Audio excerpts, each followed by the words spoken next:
یه مشاوره داشتیم شبیه فیلم‌های هندی بود، بیشتر خودم هم زیاد باورم نمیشد. به هر حال میگه واسه سرقت وارد یه خونه میشه، داشته وسایل رو جمع میکرده، صاحبخونه در رو باز میکنه، از ترسش میره پشت پرده مخفی میشه، میبینه با یه زنه وارد شد، دقت میکنه میبینه زن خود سارقه.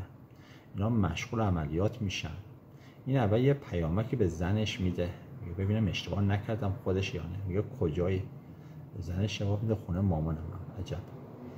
بعد میاد با گوشیش، با واتساپ گوشیش فیلم برداری میکنه، میفرسته اون یکی خط خودش، اون یکی گوشی خودش. حالا از همون پرسیده بود که من بخوام شکایت کنم میتونم محکومش کنم یا نه.